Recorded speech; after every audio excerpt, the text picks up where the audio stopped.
আসসালামু আলাইকুম আদাব। একবার গুয়াহাটি থেকে শিলং আইবার লাগি আমি গাড়িত উঠছি। তো গাড়িত বোয়াত আমি এর মাঝে একজন মুরব্বী মহিলা আর একজন মুরব্বী পুরুষ গাড়িত উঠছেন ইয়া। তো মহিলা পয়লা ঢুকছইন, ঢুকার পরে পুরুষজন গিয়া ঢুকছইন। বয়স্ক মানুষ, বয়স্ক বলতে 60 ওভার হইব বয়স। তো ঢুকছইন, ঢুকিয়া গিয়া বইছইন, বইয়া কইন মাইক গো সমরের কাম শেষ। আমি শূন্যও আমি আসলাম সামনের সিটও, শূন্যও লগে লগে করে দি চাইছি। চাইয়া কই দাদা সিলেটি নাকিতা? কই নয় ভাই সিলেটি। আমি কই সিলেট কোন জায়গাত বাড়ি? আমি মনে করছি বাংলাদেশ থেকে মনে হয় গেছই কেন। তো কইলাম সিলেট কোন জায়গাত বাড়ি? কইন ভাই আমার সিলেট বাড়ি নাই, আমরা জাতি সিলেটি, জাতিগতভাবে সিলেটি। মুরব্বী মানুষ, হিন্দু দাদা। তো জাতিগতভাবে সিলেটি যে ইন্ডিয়া আসইন এটা আমার এই সময় জানা আছিল না। এই সময় আমি অতটা জানতাম না এই বিষয়ে। আমি 2 ঘন্টার মতো, 2-2.5 ঘন্টার মতো লাগছে গুয়াহাটি থেকে শিলং আইতে। দাদার কাছ থেকে জানলাম যে দেশভাগের সময়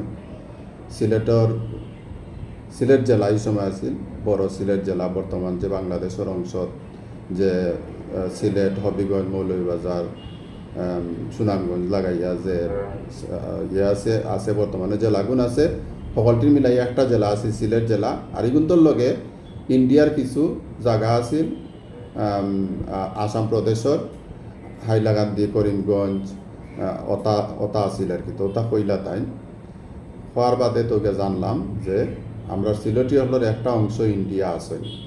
সিলেটি হলের একটা অংশ ইন্ডিয়া আসেন, এরা এলাকায় জাতিগতভাবে সিলেটি এবং ইন্ডিয়ান।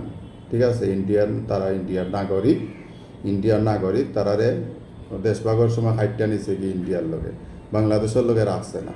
কিন্তু আর একটা জিনিস হইল গিয়া, আপনি বিশ্বর এমন কোনো দেশ নাই যে দেশে গেলে সিলেটি পাইতা নাই। যে কোনো দেশে যাও কেন এখানে আপনি সিলেটি অবশ্যই পাইবা, সিলেটি অবশ্যই পাইবা। আপনার যদি আপনি লন্ডন যান, লন্ডন মানে ইউকে, ইউনাইটেড কিংডম, ইংল্যান্ডর রাজধানী লন্ডন, যদি আপনি কোনো রেস্টুরেন্টও খাম নিতে চান, তে বাঙালি রেস্টুরেন্ট হইলে, মানে বাংলাদেশি রেস্টুরেন্ট হইলে জিকাইব আপনারে যে আপনি সিলেটি জানেননি, মানে সিলেটি ভাষা জানেননি। তো এইরকম হইল অবস্থা সিলেটি ভাষার। সিলেটি ভাষা আন্তর্জাতিকভাবে স্বীকৃত। সিলেটি ভাষার ISO কোড আছে। সিলেটি ভাষা ফ্রান্সের ভাষা জাদুঘরে লিপিবদ্ধ আছে। খালি বাংলাদেশও স্বীকৃতি পাইছি না আমরা। বাংলাদেশের জন্য স্বীকৃতি দেওয়া হয় সিলেটি ভাষারে, এই দাবি জানাই।